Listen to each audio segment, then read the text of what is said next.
ఆ కార్యక్రమాన్ని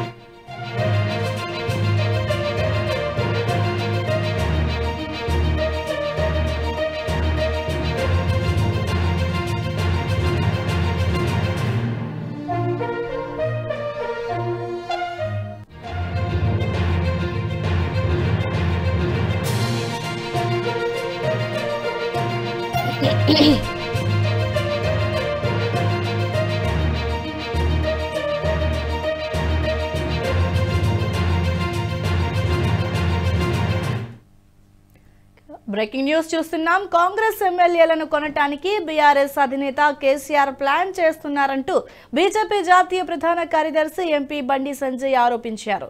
పార్లమెంటు ఎన్నికల తర్వాత కేసీఆర్ ఏదైనా చేస్తారని, కేసీఆర్ కుట్రల వల్ల ఏమైనా జరగొచ్చన్నారు.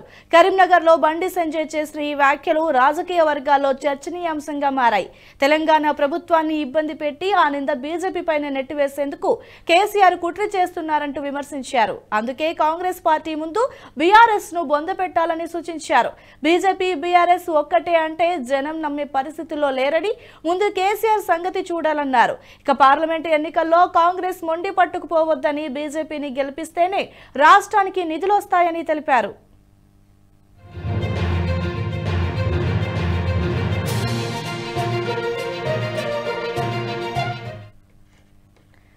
ఇదే అంశానికి సంబంధించి మరింత సమాచారం మా ప్రతినిధి శివప్రసాద్ మరింత సమాచారం అందిస్తారు. సార్ చెప్పండి, దీనికి సంబంధించి అంటే కాంగ్రెస్ ఎమ్మెల్యేలను కొనటానికి బీఆర్ఎస్ అధినేత కేసీఆర్ ప్లాన్ చేస్తున్నారంటూ బండి సంజయ్ చేసిన వ్యాఖ్యలు చాలా దుమారాన్ని రేపాయి. దీనికి సంబంధించిన అప్డేట్ ఏంటి? బండి సంజయ్ ఈ రోజు కొంతమంది పాత్రికేయులతో మాట్లాడుతూ ఈ రకమైనటువంటి తీవ్రమైన వ్యాఖ్యలు చేశారు. నిజంగా వాటికి తీవ్రమైన వ్యాఖ్యలుగానే వాటిని పరిగణించాల్సి ఉంటుంది. ఎందుకంటే పార్లమెంట్ ఎన్నికల తర్వాత ఏ క్షణమైనా కాంగ్రెస్ సర్కార్ పడిపోయే అవకాశం ఉంది అని చెప్పి ఆయన వ్యాఖ్యానించారు. పర్టికులర్ గా దానికి సంబంధించి ఆయన వ్యాఖ్యలు చేయడానికి ప్రధానమైనటువంటి కారణం ఇప్పటికి కూడా బీజేపీ టీఆర్ఎస్ రెండు ఒకటే అని చెప్పే విమర్శలు ఏమైతే ఉన్నాయో, కాంగ్రెస్ ప్రధానంగా చాలా చోట్ల ఈ అంశాన్ని ప్రస్తావించడాన్ని దృష్టిలో పెట్టుకుని ఆయన ఈ విధమైన వ్యాఖ్యలు చేశారు. మాకు బీఆర్ఎస్ కి ఎటువంటి సంబంధము లేదు. బీఆర్ఎస్ మమ్మల్ని చూసి భయపడ్డం మానేసి ముందు బీఆర్ఎస్ ని చూసి భయపడ్డం మొదలు పెట్టాలి. కేసీఆర్ సామాన్యమైనటువంటి వ్యక్తి కాదు.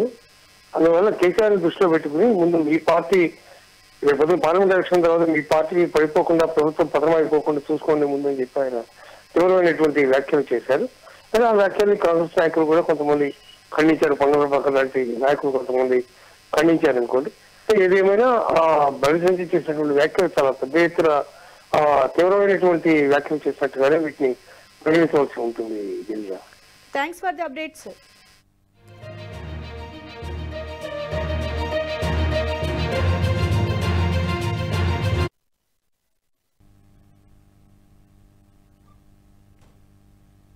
లోపల ఫోటో పెట్టుకున్నాడు. కానీ నరేంద్ర మోడీ గారు అయోధ్యలో ఎక్కడ ఫోటో పెట్టుకోలే. మీరు యాదాద్రి దేవస్థానం పేరుతోని జాగలు కొని రియల్ ఎస్టేట్ వ్యాపారం చేశారు. నరేంద్ర మోడీ గారు అయోధ్య చుట్టుపక్కల ఎక్కడ జాగలు కొనలే. నువ్వేం మాట్లాడినావు? యాదాద్రి దేవాలయం ద్వారా నెలగా సంవత్సరానికి ₹1,00,00,000 ఇస్తానని చెప్పి వ్యాపార కేంద్రంగా మార్చే ప్రయత్నం చేశారు. అయోధ్య ద్వారా ఆదాయం వస్తుందని చెప్పి ఎక్కడ నరేంద్ర మోడీ గారు చెప్పలే. మీరేం చేశారు?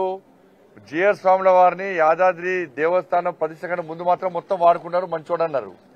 కానీ యాదాద్రి దేవాలయ ప్రాణ ప్రతిష్ట కార్యక్రమాన్ని కనీసం పిలవకుండా అవమానపరిచారు. కానీ నరేంద్ర మోడీ గారు ఎక్కడ సాధు సంతులు అవమానపరచలే. ఇవాళ అయోధ్య, అసలు మీరు అయోధ్యలో రామాలయ నిర్మాణాన్ని సమర్థిస్తారా, సమర్థించారా? కాంగ్రెస్ పార్టీ అని బీఆర్ఎస్ పార్టీ అని స్పష్టం చేయాలి. అయోధ్యలో రాముడు జన్మించిన చెప్పి మీరు నమ్ముతారా, నమ్మరా?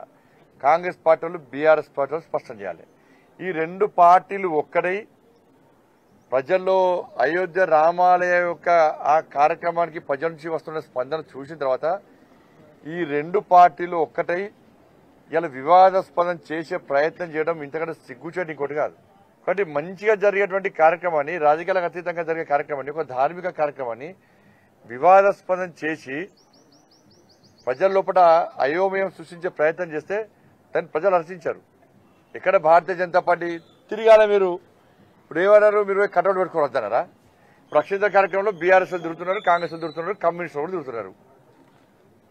ఎవరు ఆపిర్రా? ఎవరైనా ఈ వీడియో మీకు నచ్చినట్టయితే లైక్ చేయండి, 10 మందికి షేర్ చేయండి. అలాగే కామెంట్ల రూపంలో మీ అభిప్రాయాలను మాతో పంచుకోండి. Nationalist hub group of channels ను సబ్స్క్రైబ్ చేసుకుని తెలుగునాట జాతీయవాద జర్నలిజాన్ని ప్రోత్సహించండి. ఈ వీడియో కింద ఉన్న బెల్ ఐకాన్ పై క్లిక్ చేయడం మర్చిపోవద్దు.